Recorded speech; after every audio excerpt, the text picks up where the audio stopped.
Heaven vision. Katakan sama-sama, heaven vision. Visi sorga. Kita jarang mendengar visi sorga. Kita sering mendengar bahwa visi kita harus menjalani tahun yang baru dengan visi yang baru dari Tuhan. Kita harus menjalani tahun yang baru dengan visi yang jelas. Ada banyak khotbah tentang visi, ada banyak pengajaran tentang visi, tetapi saya kemudian digerakkan Tuhan untuk berbicara tentang heaven vision, visi sorga. Kita bisa punya visi, tetapi apakah visi kita sesuai dengan visi yang dari Tuhan, atau sesuai dengan visi sorga atau tidak? Apakah di dalam kehidupan kita, di dalam kita menetapkan visi, apakah visi Tuhan juga ikut serta di dalamnya? Visi dari sorga juga turut ambil bagian atau berkolaborasi dengan visi dari diri kita, pribadi kita. Di tahun 2023 kami baru mengadakan kunjungan, saudara. Beberapa jemaat sudah kami kunjungi, yang lain belum. Kalau yang belum, nanti kita akan hubungi dan kita akan melakukan kunjungan. Saudara tidak perlu repot-repot untuk mempersiapkan makanan atau hidangan untuk kami tim pelayanan MCM yang akan berkunjung, tetapi kami mau berkunjung ke rumah saudara karena kami rindu untuk mendoakan saudara. Kalau saudara punya waktu atau sudah punya waktu lowong di schedule saudara bisa langsung menghubungi kami tim pelayanan MCM, lead pastor atau ada associate pastor atau ada CG leader saudara, untuk menghubungi kami dan kami akan senang untuk berkunjung di rumah saudara, atau kami akan menghubungi saudara juga langsung. Dan kami melakukan kunjungan saudara, dan ada banyak pergumulan yang dialami oleh jemaat Tuhan di tahun yang akan kita selesaikan, tahun 2023. Kita bergumul dengan keadaan yang rumit saudara. Banyak hal yang terjadi, dan saya berdoa supaya kita mengakhiri tahun ini dengan harapan yang baru, dengan kepastian yang baru bersama dengan Tuhan. Saya berdoa supaya firman Tuhan ini akan memperlengkapi kita, akan mempersiapkan kita untuk masuk ke dalam kelimpahan berkat Tuhan, terobosan yang baru, menikmati kasih karunia Tuhan di tahun yang baru, tahun 2024. Dan saya berdoa supaya kekecewaan yang terjadi di masa lampau akibat mungkin doa yang tidak dijawab, pergumulan yang belum selesai, atau mungkin sakit penyakit yang saudara derita, kekecewaan yang terjadi di tahun yang akan selesai ini, tahun 2023, itu akan diubahkan Tuhan menjadi kegirangan di tahun yang baru. Tahun 2023 kita menghabiskan waktu, menghabiskan hidup kita, kebanyakan kita menghabiskannya di bawah pintu surga yang tertutup. Pintu surga tertutup. Kita tidak bisa melihat Tuhan melakukan terobosan dalam hidup kita. Kita tidak melihat kuasa Tuhan ditunjukkan melalui visi yang sudah kita tetapkan di tahun 2022. Itu tidak terjadi di tahun 2023. Kita tidak melihat Tuhan nyata bekerja dalam hidup kita di tahun 2023. Ada sebagian, tetapi kita tidak melihat Tuhan bekerja di dalam seluruh kehidupan kita. Dan pagi ini kita akan belajar bersama-sama untuk melihat visi surga dan melihat Tuhan bekerja di dalam hidup kita. Mari kita buka firman Tuhan, Heaven Vision. Yohanes pasal yang pertama ayat 45 sampai dengan ayat yang ke-51. Kata demikian. Filipus bertemu dengan Nathanael dan berkata kepadanya, Kami telah menemukan Dia yang disebut oleh Musa dalam kitab Taurat dan oleh para nabi, yaitu Yesus, anak Yusuf dari Nazaret. Kata Natanael kepadanya, mungkinkah sesuatu yang baik datang dari Nazaret? Kata Filipus kepadanya, mari dan lihatlah.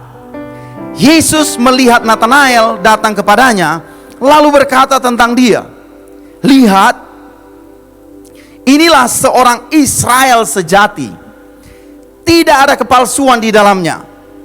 Kata Natanael kepadanya, bagaimana engkau mengenali aku? Jawab Yesus kepadanya, sebelum Filipus memanggil engkau, aku telah melihat engkau di bawah pohon ara. Kata Natanael kepadanya, Rabi, engkau anak Allah, engkau raja orang Israel. Yesus menjawab katanya, karena aku berkata kepadamu, aku melihat engkau di bawah pohon ara, maka engkau percaya.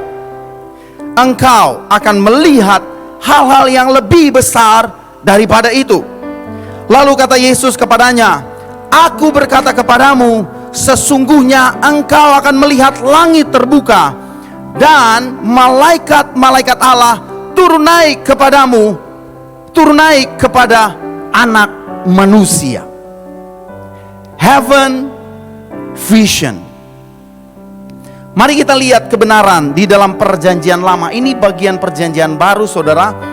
Dan ternyata kalau kita menyelidiki Alkitab, kita akan menemukan sebuah kisah yang mirip, kisah yang sangat mirip antara kisah Natanael dan sebuah kisah di dalam perjanjian lama. Mari kita buka di dalam perjanjian lama, Kejadian pasal yang ke-28 ayat yang ke-10 sampai dengan ayat yang ke-17.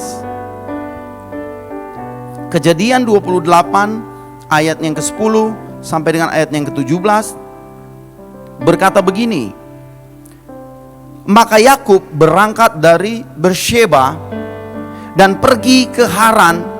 Ia sampai di suatu tempat dan bermalam di situ. Karena matahari telah terbenam, ia mengambil sebuah batu yang terletak di tempat itu dan dipakainya sebagai alas kepala, lalu membaringkan dirinya di tempat itu.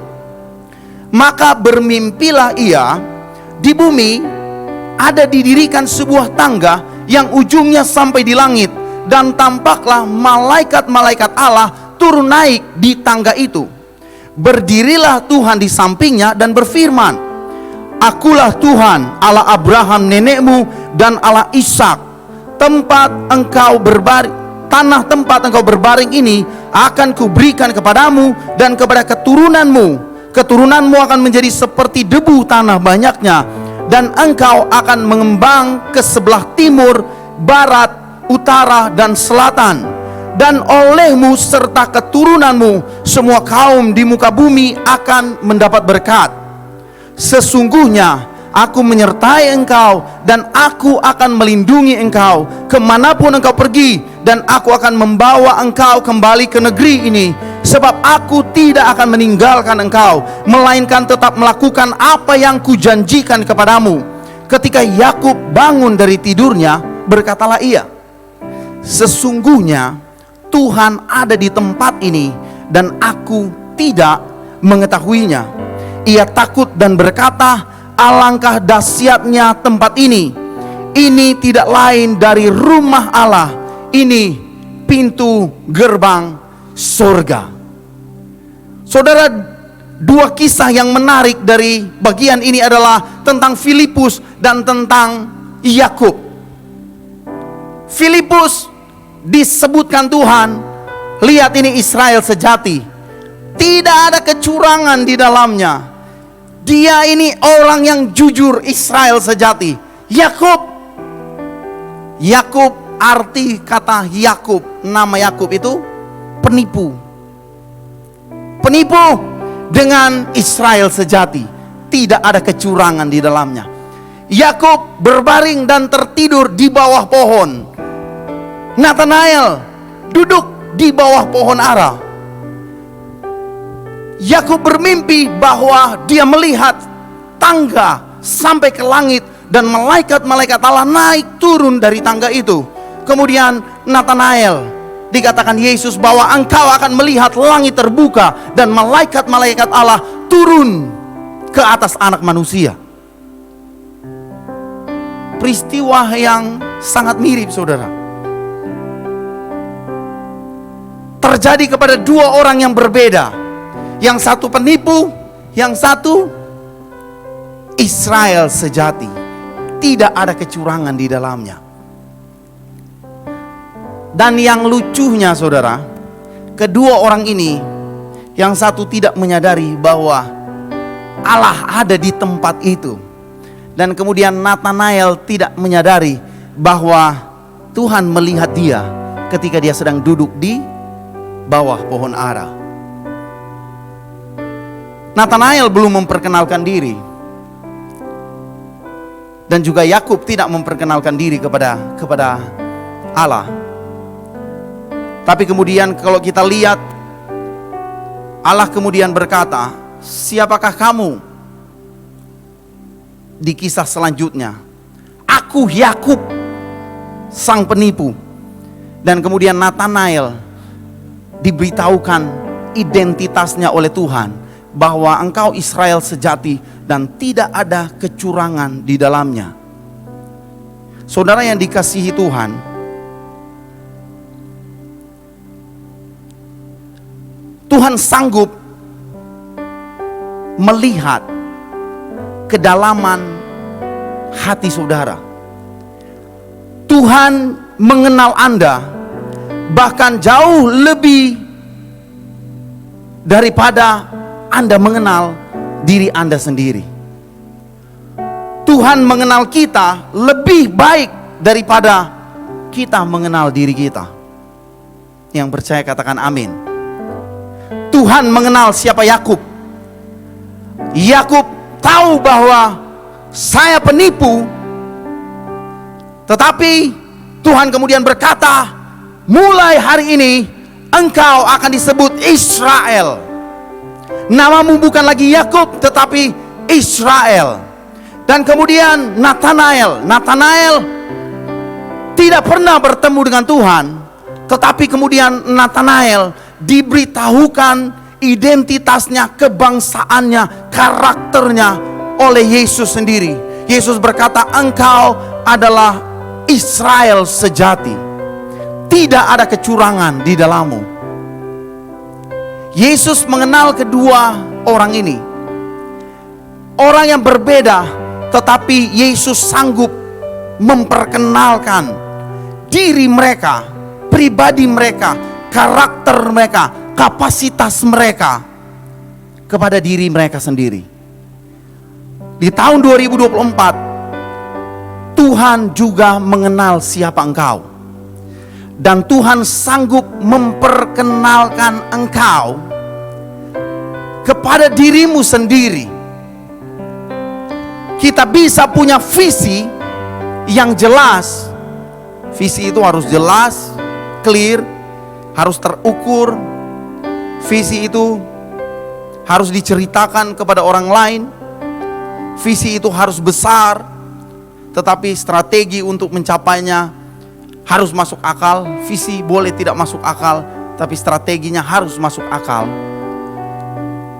Tetapi saudara harus tahu bahwa yang mengenal diri kita adalah Tuhan. Kalau kita punya visi yang besar, pastikan bahwa visi yang besar itu kita bawa kepada Tuhan dan kita tanyakan kepada Tuhan. Tuhan, perkenalkan aku dengan diriku sendiri. Ketika kita mengenal diri kita, ketika Tuhan memperkenalkan siapa dirimu, apa tujuan hidupmu, kenapa Allah menciptakan kita di dunia ini, maka visi yang kita tetapkan pasti sesuai dengan rencana Tuhan, pasti sesuai dengan kehendak Tuhan. Kemungkinan visi kita gagal karena Tuhan tahu siapa diri kita, kapasitas kita, kemampuan kesanggupan kita. Tuhan mengenal siapa Yakub dan Tuhan mengenal siapa Nathanael. Kalau Tuhan mengenal pribadi Yakub dan Nathanael, Tuhan juga mengenal siapa diri kita. Yang percaya katakan amin. Saya berdoa supaya kita mulai menyelidiki hati kita, kenali pribadi kita. Pastor, maksudnya apa ini? Nama saya Aldrin. Tetapi kadang kita tidak bisa melihat seperti Tuhan melihat. Tuhan yang menciptakan manusia, Dia yang mengerti, mengenal siapa kita. Nathanael kemudian berkata kepada Filipus, Nathanael berkata, mungkinkah sesuatu yang baik datang dari Nazaret? Mungkinkah sesuatu yang baik datang dari Nazaret? Mungkinkah seorang yang kecil ini bisa melakukan pekerjaan yang Tuhan kasih, visi dari Tuhan yang Tuhan kasih? Mungkinkah ketika Tuhan memperkenalkan diri kepada dirimu, memberitahukan siapa dirimu, mungkinkah kita bisa melakukan apa yang Tuhan taruhkan di dalam hati kita? Mungkinkah Tuhan, saya bisa mengalami terobosan di tahun yang baru ini? Ya, yang penting sama dengan tahun yang lewat. Yang penting masih bisa hidup, puji Tuhan. Yang penting masih bisa bertahan, puji Tuhan. Tapi percayakah kita bahwa Nathanael mengenal pribadi atau mengenal orang-orang yang ada di Nazaret? Nazaret bukan kota orang yang terkenal. Tidak ada yang baik dari Nazaret. Makanya Filipus bilang, mungkinkah sesuatu yang baik datang dari Nazaret? Tetapi ketika Yesus memperkenalkan siapa Filipus yang sebenarnya, Filipus kemudian meralat pernyataannya. Filipus berkata kemudian di ayatnya yang ke-49, Yohanes 1 ayat 49, Nathanael kemudian berkata, kata Nathanael kepadanya, Rabi, engkau anak Allah, engkau raja orang Israel. Sebelumnya Nathanael berkata, mungkinkah sesuatu yang baik datang dari Nazaret? Tetapi kemudian setelah Yesus memperkenalkan diri, ini dia orang yang paling beriman, orang yang paling tulus hati di antara semua orang Israel. Filipus kemudian berkata, yes, benar, Israel. Kenapa hanya Nazaret? Kenapa tidak Israel?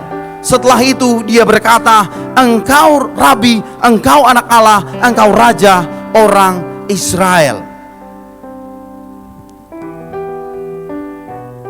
Pengenalan kita dan sedalam apa pengakuan kita akan Tuhan yang kita sembah, kepada Yesus Kristus yang kita sembah, itu akan mempengaruhi seberapa besar Tuhan bekerja di dalam hidupmu. Pengenalan kita akan Tuhan akan menentukan seberapa besar Tuhan bekerja atau seberapa jauh Tuhan bekerja di dalam hidupmu. Kita tidak akan bisa melihat Tuhan bekerja di bumi tanpa kita mengakui keilahian Tuhan.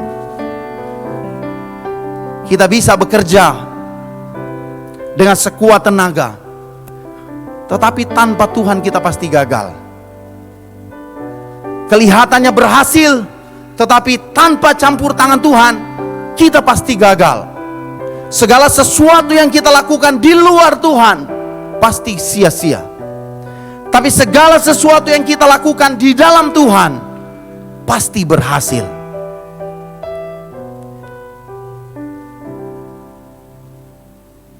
Kita minta Tuhan bekerja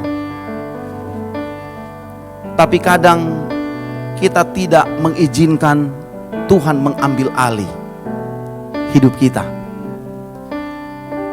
Kita hanya mengizinkan Tuhan bekerja di waktu-waktu terkelam di dalam hidup kita. Waktu kita sulit, kita mengizinkan Tuhan bekerja. Waktu kita mengalami kebuntuan, kita mengizinkan Tuhan bekerja. Tetapi Tuhan mau bekerja di dalam seluruh aspek kehidupanmu. Setiap detik di dalam hidup kita, Tuhan mau Dia terlibat di dalamnya. Tahun 2024, biarkan Tuhan terlibat seutuhnya di dalam hidupmu. Kita mengizinkan Tuhan terlibat di dalam hidup kita, di dalam seluruh bagian hidup kita. Berarti Tuhan ikut bertanggung jawab di dalam seluruh kehidupan kita. Kalau kita bawa mobil,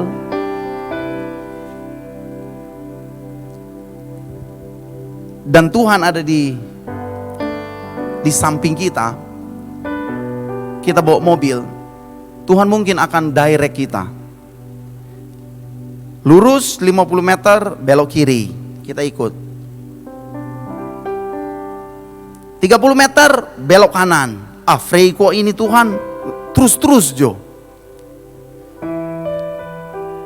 Tuhan hanya akan mendirect kita.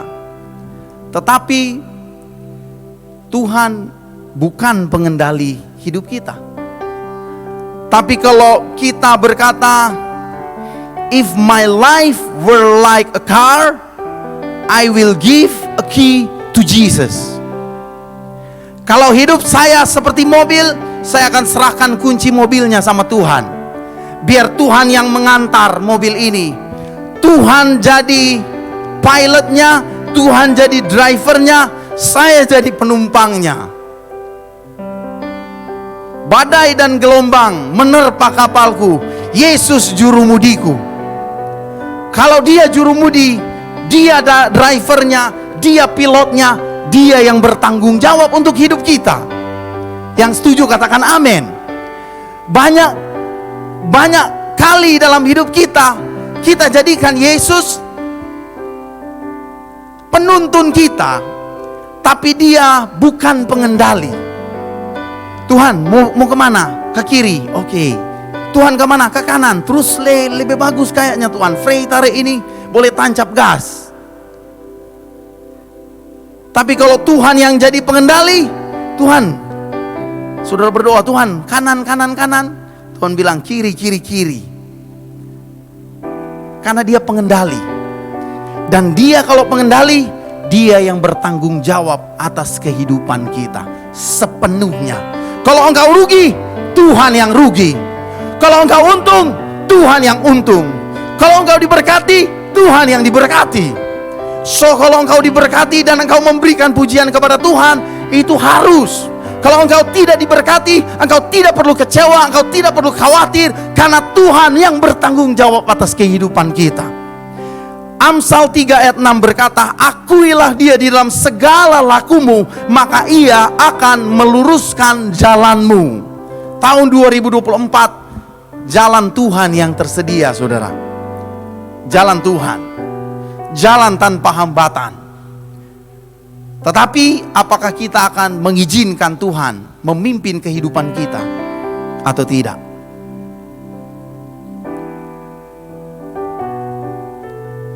Yakub, saudara,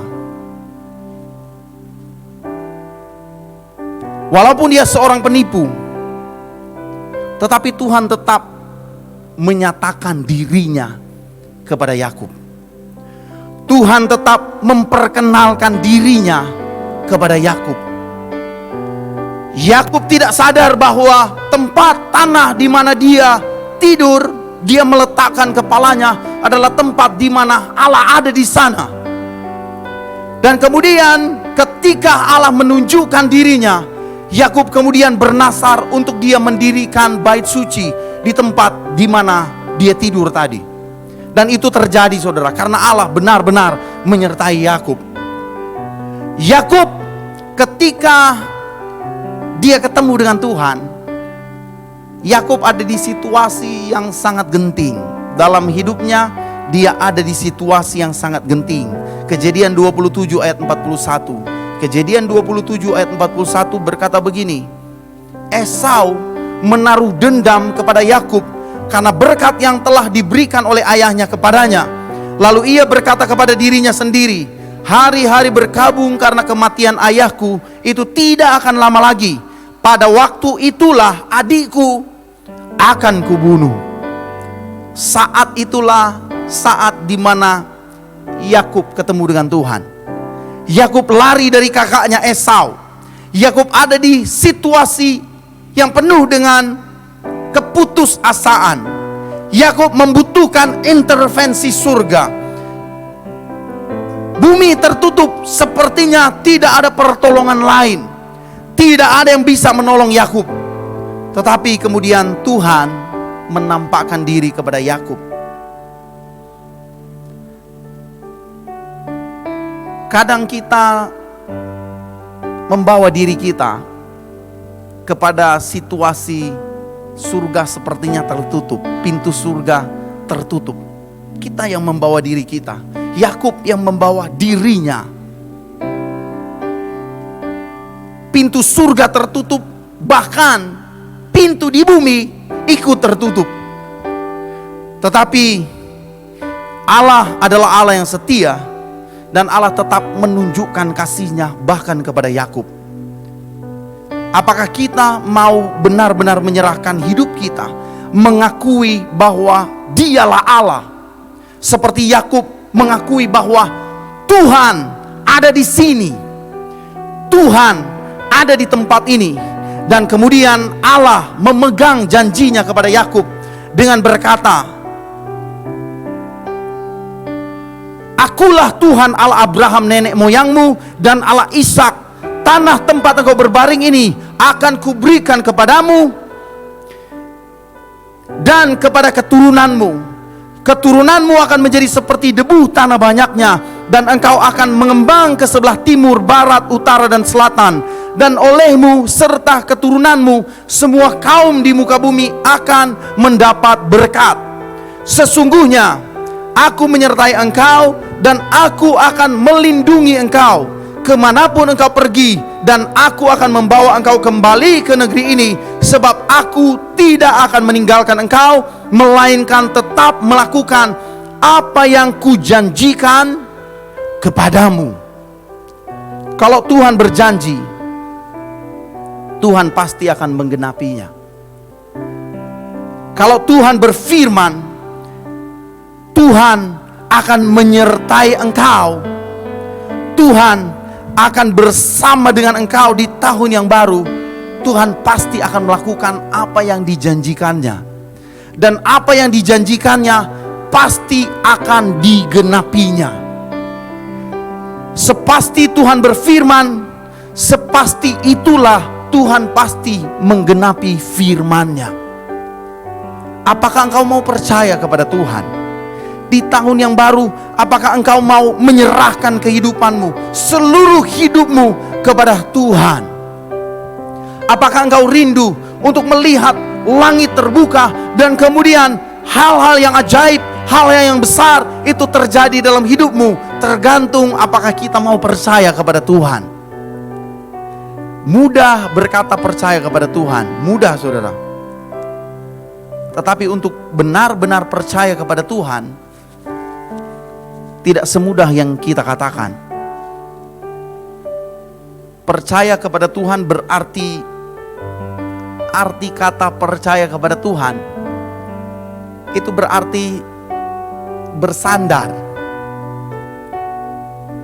Bersandar. Tapi bersandar bukan sekedar sandar ada di buku-buku. Enggak saudara, ada tuh batahan. Tapi bersandar benar-benar merebahkan diri ke pelukan Tuhan. Niko sini Nik, maju Nik.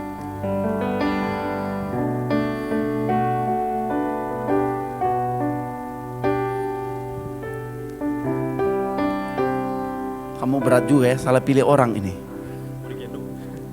Nick, silakan. Mudah bersandar.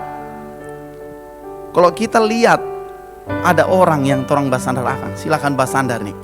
Masih muda, masih kuat. Mudah saudara. Kalau saudara lihat ada orang yang saudara bersandar akan, mudah kita akan bersandar dengan mudah. Silakan Niko bersandar ke belakang. Tidak akan mudah bersandar kepada sesuatu yang tidak kita lihat,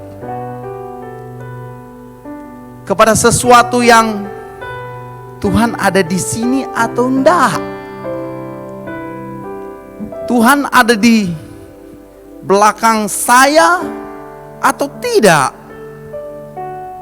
Tuhan akan memegang saya atau tidak. Semua habis tahu, semua habis bulan. Oh salah, belum habis bulan, so habis tuh gaji. Mau bersandar pada Tuhan atau mau gas cari kerja? So berdoa pada Tuhan, mana sepertinya itu sandaran di belakang tidak ada. Nathanael tidak melihat Tuhan waktu dia dilihat Yesus duduk di bawah pohon ara. Yakub tidak tahu bahwa Tuhan ada di tempat itu ketika dia tidur. Sebelum Tuhan menampakkan diri kepada Yakub, Yakub tidak menyadari bahwa Tuhan ada di sana. Kita mudah bersandar kepada sesuatu yang kita tahu, kita lihat, kita alami, kita rasakan. Minimal Tuhan kasih tanda. Terima kasih nih. Minimal Tuhan kasih clue. Saya banyak mendengar kesaksian. Mereka bilang, Tuhan, pastor, saya berani melangkah karena waktu saya berdoa Tuhan kasih tanda. Mudah saudara. Karena kelihatan tuh ada bersandar akang. Ada tanda. Dari 3 tanda minimal Tuhan kasih 2. Ada tanda. Dari 3 tanda Tuhan kasih 1 tanda. Ada tanda. Dari 3 tanda Tuhan yang tidak kasih tanda. Bagaimana tuh orang? Mau tetap serahkan hidup kepada Tuhan? Melangkah dengan iman, dengan penuh kepercayaan bahwa Tuhan memegang hidup kita di tahun yang baru? Melangkah sesuai dengan visi Tuhan atau tidak? Apakah kita akan tetap menyerahkan, mengizinkan Tuhan mengintervensi hidup kita seutuhnya? Tuhan, rugi ini Tuhan. Kita punya bisnis rugi dan Tuhan suruh kita tolong pekerjaan Tuhan. Halo. Bagale modal ini bahaya. Dan Tuhan suruh berikan untuk pekerjaan Tuhan. Kita mau izinkan Tuhan intervensi? Tuhan suruh kita melayani. Kita semua melayani. Tapi Tuhan bilang kalau kita melayani, kita akan dapat kerjaan. Sampai sekarang pelayanan tidak dapat kerja. Apakah kita akan tetap terus melayani Tuhan? Mudah mengizinkan Tuhan intervensi hidup kita kalau kita lihat ada tanpa bersandar. Tapi kalau nggak ada tanpa bersandar, apakah kita akan tetap mengakui Tuhan? Tuhan, Engkau anak Allah, seperti kata Filipus. Dan kemudian dia bilang begini, Tuhan, Engkaulah Raja Israel. Itu berarti Raja, pemerintah kehidupanku.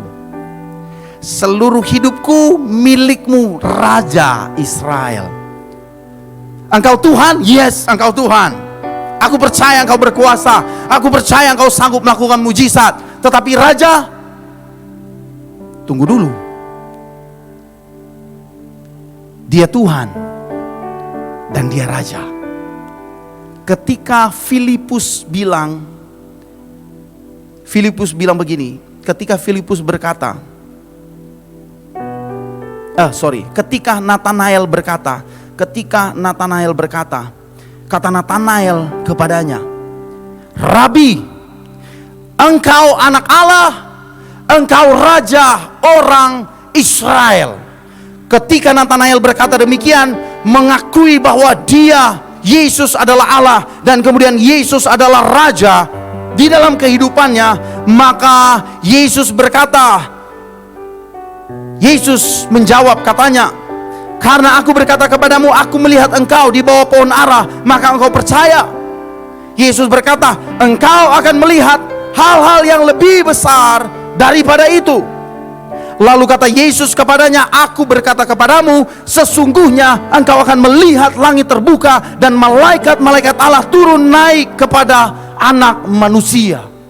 Ketika engkau mengakui Tuhan sebagai Allah dan sebagai Raja, maka intervensi surga, visi surga akan turun ke atas dunia, ke atas bumi, ke atas hidupmu. Jika Tuhan intervensi hidupmu, kehilangan sukacita akan diganti dengan kelimpahan sukacita. Kekurangan hikmat akan penuh dengan hikmat. Kehilangan akan diganti dengan kelimpahan. Tuhan akan mengubahkan kekacauan menjadi keajaiban. Tuhan akan mengubahkan kebuntuan mendapatkan terobosan yang baru. Tuhan akan memberikan engkau kekalahan menuju kepada kemenangan, karena dia Tuhan yang bisa membalikkan keadaanmu. Dia sanggup melakukannya. Secara manusia saya juga bergumul, saudara. Saya aja kalau Niko, seperti Niko, kalau ada temu basandar, Mari kalau enggak ada yang mau basandar akang, tani mau basandar. Tetapi Tuhan yang tidak terlihat, dia mau menunjukkan dirinya kepada kita, asalkan kita percaya. Tahun baru akan ada waktu torang blind spot, tidak bisa melihat sesuatu, tidak bisa melihat Tuhan bekerja, tidak melihat janji Tuhan tergenapi, tidak melihat firman Tuhan nyata dalam hidup kita. Akan ada saudara. Tetapi Tuhan berjanji, dia tidak akan meninggalkan kita. Dia tidak akan membiarkan kita. Dia akan selalu bersama-sama dengan kita, seperti yang dikatakannya kepada Yakub, sesungguhnya aku menyertai engkau dan aku akan melindungi engkau.